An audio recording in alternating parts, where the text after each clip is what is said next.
Hello dear students, welcome to ATP star the super learning platform. तो guys, आज के इस सेशन के अंदर हम बड़ी इंटरेस्टिंग चीज देखने वाले हैं। आज के इस सेशन के अंदर हम जितने भी बायो के इंपॉर्टेंट टॉपिक्स हैं वो हम देखेंगे कि आपको ये तो हर हाल में करने हैं। और ये जो सेशन है, चाहे वो आप एनटीएससी के लिए प्रिपेयर कर रहे हो या फिर आप एनएसटीएससी के लिए प्रिपेयर कर रहे हो या फिर आप आईजीएसओ के लिए प्रिपेयर कर रहे हो, ठीक है। मतलब सारे के सारे ओलंपियाड्स के लिए ये चीज उतनी ही वैलिड है जितनी एनटीएससी के लिए। तो चलिए हम अपना सेशन शुरू करते हैं। अगर उससे पहले अभी तक आपने हमारे चैनल को सब्सक्राइब नहीं किया है तो क्या करना है, अभी के अभी हमारे चैनल को सब्सक्राइब करना है and do not forget to press the bell icon, तभी तो आपको सारी की सारी इंटरेस्टिंग वीडियोस की नोटिफिकेशन मिलेगी। तो चलिए हम शुरू करते हैं अपना session do or die topics for NTSC biology, ठीक है। तो सबसे पहले उससे पहले आपके लिए एक अनाउंसमेंट है। अनाउंसमेंट ये है, अगर आप एनटीएससी के लिए प्रिपेयर करना चाहते हो, ठीक है, ऑब्वियसली आप एनटीएससी के लिए प्रिपेयर कर ही रहे हो तभी आप ये वीडियो देख रहे हो, और आप चाहते हो कि आपको बहुत ज्यादा टेस्ट मिल जाए, फुल मॉक सिलेबस टेस्ट, वो भी बिल्कुल फ्री। तो आपको कुछ नहीं करना, डिस्क्रिप्शन के अंदर एक लिंक दिया है, उस लिंक पर क्लिक करना है और आपने कोड लगाना है एनटीएससी। उसके बाद आपको 10 सेट के टेस्ट और 10 मैट के टेस्ट मिलने वाले हैं, ठीक है। तो जल्दी से वो लिंक के ऊपर आपको क्लिक करना है। चलो अब हम देखते हैं यूनिट वाइज कि आपको कौन कौन से टॉपिक्स करने ही करने हैं, ठीक है। तो सबसे पहले अगर मैं बात करूं किसकी, न्यूट्रिशन इन एनिमल्स, तो न्यूट्रिशन इन एनिमल्स में कौन कौन से टॉपिक्स करने हैं। तो टाइप्स ऑफ न्यूट्रिशन, जैसे कि आपका parasitic nutrition, holozoic nutrition, saprophytic nutrition क्या क्या होता है, तो सारे के सारे न्यूट्रिशन के टाइप आपने करने हैं। उसके बाद डेंटल फॉर्मूला देखना है, ह्यूमन का डेंटल फॉर्मूला क्या है, ह्यूमन के अंदर कौन कौन से टीथ पाए जाते हैं, थीकोडोंट क्या होता है, हेटोडोंट क्या होता है, डाइफायोडोंट क्या होता है, ये सारी की सारी चीजें आपने ह्यूमन डेंटिशन के अंदर देखनी है। उसके बाद ग्लैंड एंड देयर फंक्शन, जो नॉर्मल जो सिंपल सी ग्लैंड है, जैसे सलाइवरी ग्लैंड हो गया, पेनक्रियाज की जितनी भी ग्लैंड है, वो डाइजेशन ऑफ फूड में कैसे हेल्प करती है, उनका जो सीक्रेशन है आपने वो ध्यान में रखना। एक छोटी सी टेबल आती है, उसके अंदर सारी की सारी चीजें अच्छे से आप लिख लो, ठीक है। उसके बाद gastric juice, pancreatic juice and intestinal juice के बारे में आपने थोड़ा थोड़ा देखना है कि सबसे ज्यादा जो डाइजेशन है वो कौन से पार्ट के अंदर होता है, लार्ज इंटेस्टाइन का क्या पार्ट है, कौन सा ऐसा मतलब पार्ट है एलिमेंट्री कैनाल का जिसके अंदर बिल्कुल भी डाइजेशन नहीं होता। तो ये छोटी छोटी चीजें आपने ध्यान में रखनी है, ठीक है। अब हम बात करते हैं न्यूट्रिशन इन प्लांट्स की, ठीक है। न्यूट्रिशन इन प्लांट्स के अंदर आपको क्या क्या पढ़ना है, आपने पढ़ना है फोटोसिंथेसिस क्या होती है, ठीक है। आपने पढ़ना है स्टोमेटा, स्टोमेटा का क्या रोल है, क्लोरोप्लास्ट की स्ट्रक्चर, ये आपने सेल वाले चैप्टर में भी पढ़ी होगी, ठीक है। Light reaction and dark reaction क्या आपने पढ़ना है कि लाइट रिएक्शन कहाँ होती है, डार्क रिएक्शन क्या होती है। तो ओवरव्यू है, आपने सारी की सारी चीजों का लेना है, ठीक है। ये टॉपिक्स मैंने बताया, ये टॉपिक्स तो आपने 100% कवर करने हैं, ठीक है। नेक्स्ट हम चलते हैं ट्रांसपोर्टेशन एंड रेस्पिरेशन, ठीक है। ट्रांसपोर्टेशन एंड रेस्पिरेशन के अंदर कौन कौन से टॉपिक आपने करने हैं। सबसे पहले तो मैरिस्मेटिक टिश्यू क्या होता है, ठीक है। परमानेंट टिश्यू और मैरिस्मेटिक टिश्यू के अंदर डिफरेंस क्या है, और जो मैरिस्मेटिक टिश्यू के कौन कौन से टाइप्स है, परमानेंट टिश्यू के कौन कौन से टाइप्स हैं, ठीक है। जैसे जाइलम क्या करता है, फ्लोएम क्या करता है, मेन फंक्शन कौन सा, ये सारी की सारी चीजें आपने करनी है, ठीक है। डिफ्यूजन और ऑस्मोसिस आपने ढंग से पढ़ना है कि डिफ्यूजन क्या होता है, ऑस्मोसिस क्या होता है। जो सेल है अगर आप हाइपोटोनिक सॉल्यूशन के अंदर रखोगे तो क्या होगा, अगर हाइपोटोनिक सॉल्यूशन के अंदर रखोगे तो क्या होगा, ठीक है। ब्लड प्लाज्मा की कंपोजिशन आपने ध्यान में रखनी है कि ब्लड की कंपोजिशन क्या है, उसके अंदर प्लाज्मा है उसकी कंपोजिशन क्या है, फॉर्म्ड एलिमेंट्स है उसकी कंपोजिशन क्या है, आरबीसी, डब्ल्यूबीसी, प्लेटलेट्स के बारे में पढ़ना है। और जो व्हाइट ब्लड सेल है उसकी टाइप्स भी आपने पढ़नी है कि ग्रेनुलोसाइट क्या होती है और ए ग्रेनुलोसाइट क्या होती है, ठीक है। अब हम चलते हैं ब्लड ग्रुप के बारे में। ब्लड ग्रुप के ऊपर मैंने ऑलरेडी एक वीडियो आपको बनाया रखी है, एनटीएससी के चैनल पे आपको मिल जाएगी, ठीक है। डबल सर्कुलेशन आपने पढ़ना है, कैसे सर्कुलेशन ऑफ ब्लड होता है, ठीक है। ब्लड एंड लिम्फ के बीच में क्या डिफरेंस है वो पढ़ना है। एरोबिक एंड एनएरोबिक रेस्पिरेशन क्या होता है, किसमें ज्यादा से ज्यादा एनर्जी रिलीज होगी, आपने ये देखना है। जो ब्रीदिंग एंड रेस्पिरेशन है इसके बीच में क्या डिफरेंस है, ठीक है, मतलब ब्रीदिंग और रेस्पिरेशन के बीच में क्या डिफरेंस है ये पढ़ना है।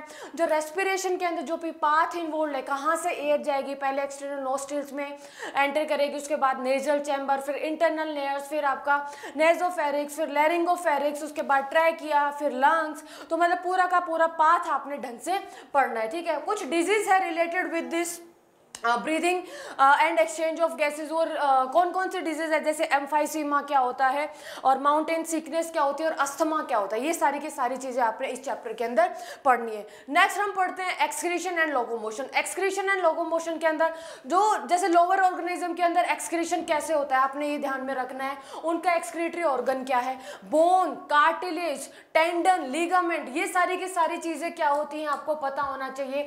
Types of muscle, skeletal muscle, smooth muscle, cardiac muscle के बीच में क्या डिफरेंस है, स्ट्रक्चर आपने ढंग से पढ़नी है। तीनों टाइप के मसल्स इसके अंदर करनी है। स्ट्रक्चर ऑफ स्केलेटल मसल, ठीक है, स्ट्रक्चर ऑफ स्केलेटल मसल भी आपने ध्यान में रखनी है। ये सारी की सारी चीजें होंगी एक्सक्रीशन एंड लोकोमोशन की। अब हम बात करते हैं कंट्रोल एंड कोऑर्डिनेशन, ठीक है। कंट्रोल एंड कोऑर्डिनेशन, प्लांट के अंदर आपने जितने भी फाइटो हार्मोन्स है उनका बारे में पढ़ना है और उनका फंक्शन आपने ढंग से पढ़ना है, ठीक है। एनिमल्स की अगर मैं बात करूं तो fore brain, mid brain, hind brain आपने पढ़ना है।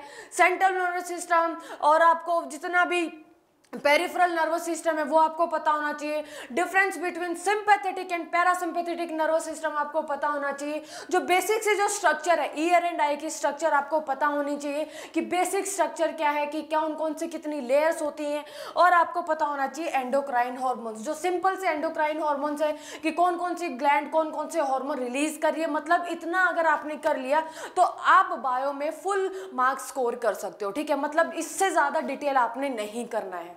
नेक्स्ट हम चैप्टर करते हैं। नेक्स्ट चैप्टर है आपका रिप्रोडक्शन इन ऑर्गेनिज्म।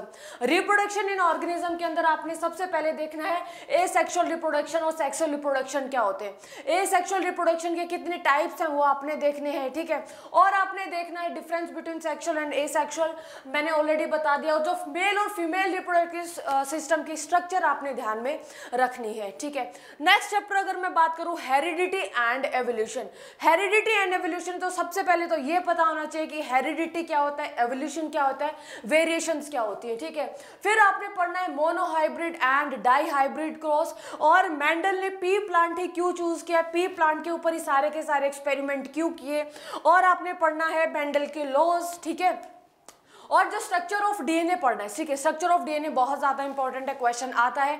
और difference between DNA and RNA आपने ये पढ़ना है, ठीक है। एवोल्यूशनरी थ्योरी भी आपने पढ़नी है कि डार्विनिज्म ने क्या बोला था, डार्विनिज्म की थ्योरी के अंदर क्या क्या है, लेमार्किज्म की थ्योरी के अंदर क्या क्या है, ये सारी की सारी चीजें आपने पढ़नी। आप इसके अंदर अगर आप ज्यादा इंटरेस्टेड है तो आप ह्यूमन एवोल्यूशन भी पढ़ सकते हैं, क्योंकि किसी स्टेट के अंदर कोई ऐसा स्टेट है जिसके अंदर ह्यूमन एवोल्यूशन से एक दो क्वेश्चन आए हैं, ठीक है। तो एक टेबल की फॉर्म में आप ह्यूमन एवोल्यूशन भी पढ़ सकते हैं। नेक्स्ट अगर मैं बात करूं structure of cell, structure of cell से आपने प्रोकैरियोट्स एंड यूकैरियोट सेल के बीच में क्या डिफरेंस है, ठीक है। प्लांट और एनिमल सेल के बीच में क्या डिफरेंस है। कुछ सेल ऑर्गेनल है वो आपने ढंग से पढ़ने हैं, उसके जो फंक्शन है उस पर क्वेश्चन आता है, वो कौन कौन से, mitochondria which is also known as power house of the cell, plastid कितने टाइप का प्लास्टिड होता है, न्यूक्लियस, एंडोप्लाज्मिक रेटिकुलम, लाइजोसोम्स के ऊपर क्वेश्चन आते हैं, ठीक है। और sequence of cell cycle, cell cycle की सीक्वेंस क्या है ये आपने ध्यान में रखनी है। नेक्स्ट चैप्टर आपका diversity in the living organism. देखो जो diversity in the living organism में जितनी भी प्लांट डाइवर्सिटी है, एनिमल डाइवर्सिटी है, ये सिर्फ आपने एनसीईआरटी से ही कवर करनी है, ठीक है। प्लांट डाइवर्सिटी और एनिमल डाइवर्सिटी कहां से करनी है, आपने एनसीईआरटी से करनी है। अब बात करते हैं ह्यूमन हेल्थ एंड डिजीज की। देखो ह्यूमन हेल्थ एंड डिजीज से आपको पता है कि क्वेश्चन कहाँ से आना है, तो सबसे पहले आपको सारे के सारे वाइटामिन्स के बारे में पता होना चाहिए, ठीक है। मैंने आपको वीडियो भी बना के दी हुई है, आपको चैनल पे मिल जाएगी। उसके अंदर क्या है कि 10 मिनट के अंदर सारे के सारे वाइटामिन्स हैं, और उससे जो डेफिशिएंसी से जो डिजीज होती है वो भी उसके अंदर इन्वॉल्व है, ठीक है। तो एक तो हो गया वाइटामिन से क्वेश्चन आता है। दूसरी एक ये भी आपको वीडियो यूट्यूब पे चैनल पर ही मिल जाएगी, ठीक है। इसके अंदर क्या है कि बैक्टीरियल डिजीज कौन कौन सी है, प्रोटोजोन डिजीज कौन कौन सी है, वायरल डिजीज कौन कौन सी है, हेलमिंथस डिजीज कौन कौन सी है, ये वीडियो आपको दोनों ही कहां पर मिल जाएंगी, यूट्यूब चैनल के ऊपर मिल जाएंगे। और 10-10 मिनट की वीडियोस हैं, और इससे ज्यादा question human health and disease से नहीं आता, ठीक है। जो क्वेश्चन आएगा ह्यूमन हेल्थ एंड डिजीज से यहां से ही आएगा, और ये जो टॉपिक है ऑलरेडी मैंने कवर किया हुआ है, ठीक है। नेक्स्ट हम चलते हैं natural resources and it's management and ecosystem से क्या क्या क्वेश्चन आते हैं। देखो ये जो ऐसे चैप्टर्स है ना, बिल्कुल इसमें आपको कुछ याद नहीं करना, कॉमन सेंस वाले सारे के सारे चैप्टर हैं, बहुत इजी है और कम से कम 3 से 4 क्वेश्चन इससे आते हैं। ठीक है, टॉपिक्स क्या क्या है, नाइट्रोजन फिक्सेशन, नाइट्रोजन फिक्सेशन से क्वेश्चन आता है, नाइट्रोजन साइकिल से क्वेश्चन आता है।